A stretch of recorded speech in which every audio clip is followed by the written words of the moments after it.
പൊതുദർശനത്തിനുള്ള ഒരുക്കങ്ങളും ഒപ്പം ചിത ഒരുക്കുന്ന സംസ്കാര ചടങ്ങുകൾക്കുള്ള ഒരുക്കങ്ങളും ഇവിടെ നടക്കുകയാണ്. അമ്മ അല്പസമയം മുമ്പ് നമ്മൾ വിളിച്ചപ്പോൾ അമ്മ കായംകുളം കഴിഞ്ഞിട്ടുണ്ട് എന്നാണ് മനസ്സിലാക്കുന്നത്. പോലീസ് എസ്കോർട്ടിലാണ് സുജ വന്നുകൊണ്ടിരിക്കുന്നത്.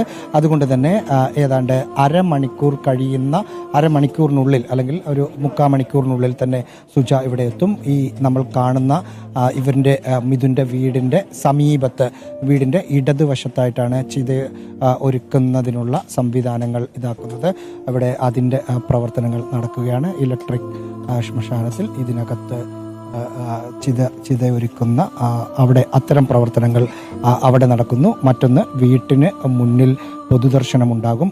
അമ്മ എത്തുന്നതിന് മുമ്പ്, നിലവിലെ സമയക്രമം അനുസരിച്ചാണെങ്കിൽ അമ്മ എത്തുന്നതിന് മുമ്പായി തന്നെ മിഥുൻ്റെ മൃതശരീരം വീട്ടിൽ എത്തും. നേരത്തെ തീരുമാനിച്ചത് അനുസരിച്ചാണെങ്കിൽ കുറച്ചുകൂടി നേരത്തെ സുജ എത്തുമെന്നായിരുന്നു കരുതിയിരുന്നത്. പക്ഷേ അതിൽ ചില ലാഗ് വന്നിരിക്കുന്നു. പക്ഷേ പൊതുദർശനം പെട്ടെന്ന് സ്കൂളിൽ പ്രതീക്ഷിച്ചതിനേക്കാൾ മുമ്പ് കഴിയുകയും ചെയ്തു. ഈ നിൽക്കുന്ന 100,000 ആളുകൾ, ഇതിൽ ബന്ധുക്കളുണ്ട്, നാട്ടുകാരുണ്ട്, സുഹൃത്തുക്കളുണ്ട്. ഇതൊന്നുമല്ലാത്ത കുറേയധികം ആളുകളുണ്ട്. അറിഞ്ഞ് കേട്ട് പറഞ്ഞ് മനസ്സിലാക്കി മിഥുനെ മനസ്സിലാക്കി വന്ന 100,000 ആളുകളുണ്ട്. അവരൊക്കെ അവസാനമായി ഒരു നോക്ക് കാണുന്നതിന് വേണ്ടി നിൽക്കുകയാണ്. നമ്മൾ ഈ ദൃശ്യങ്ങളിൽ കാണുന്ന ഭാഗത്താണ് ഇവിടെ പൊതുദർശനം ഉണ്ടാവുക. അതിനുള്ള ബെഞ്ചും ഡെസ്കും ഈ ദൃശ്യങ്ങളിൽ കാണുന്ന ഈ ഭാഗത്തായിട്ട് ക്രമീകരിക്കും. അവിടെ നിന്നാണ് എല്ലാവർക്കും മിഥുനെ കാണാൻ പറ്റുക. കുറച്ച് സമയം മുമ്പ് മിഥുൻ്റെ അച്ചമ്മ കരഞ്ഞ് തളർന്ന് ബോധം കെട്ട് വീഴുകയുണ്ടായി. അവരെ ആശുപത്രിയിലേക്ക് കൊണ്ടുപോയി. അവിടെ പോയി ട്രിപ്പിട്ടതിന് ശേഷം ഏതാണ്ട് ഒരു 10 മിനിറ്റ് മുമ്പ് തിരിച്ച് വീട്ടിലേക്ക് കൊണ്ടുവന്നിട്ടുണ്ട്. കൊച്ചുമകൻ പേരക്കുട്ടി മരിച്ചത് അറിഞ്ഞ ആ സമയം മുതൽ അലമുറയിട്ട് കരയുന്ന, പദം പറഞ്ഞ് കരയുന്ന ഈ അച്ചമ്മ എല്ലാവർക്കും ഒരു നോവായിരുന്നു. ആ അച്ചമ്മ പേരക്കുട്ടി വീട്ടിലേക്ക് വരുന്നതിന് ഏതാണ്ട് 1 മണിക്കൂർ മുമ്പ് തീരെ വയ്യാതെ വീഴുന്ന ഒരു കാഴ്ചയും നമ്മളെ നൊമ്പരപ്പെടുത്തി.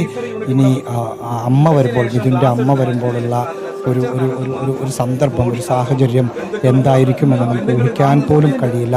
വിമാനത്താവളത്തിൽ പുറത്തിറങ്ങിയപ്പോൾ തന്നെ നമ്മൾ കണ്ടതാണ്. ഇവിടെ വീട്ടിലേക്ക് അമ്മ എത്തുന്നതിന് മുമ്പ് തന്നെ മിഥുനെത്തും. സ്വാഭാവികമായും അമ്മ വരുമ്പോൾ മുറ്റത്ത് ആദ്യം കാണുന്നത് 9.5 മാസമായി ഈ വീട്ടിൽ നിന്ന് കുവൈറ്റിലേക്ക് സുജ പോയിട്ട് വരുന്ന വഴിയിൽ ആദ്യം കാണാൻ പോകുന്നത് ജീവനില്ലാതെ കിടക്കുന്ന തൻ്റെ മൂത്ത മകനെയാണ്. ആ ഒരു രംഗം സ്വാഭാവികമായും നൊമ്പരപ്പെടുത്തുന്നതായിരിക്കും എന്ന കാര്യം ഉറപ്പാണ്. അതിന് തയ്യാറായി ഭർത്താവ് മിഥുൻ്റെ അച്ഛൻ മനു അടക്കമുള്ള തീർച്ചയായും റഹീസ, നമുക്ക് ആ ഒരു നിമിഷം അത് അമ്മ എങ്ങനെ താങ്ങും? മകനെ വളർത്തുന്നതിന്, അവൻ ആഗ്രഹിച്ച രീതിയിൽ പഠിപ്പിക്കുന്നതിനായി വിദേശത്തേക്ക് ജോലിക്കായി പോയ അമ്മ തിരിച്ചു വരികയാണ്.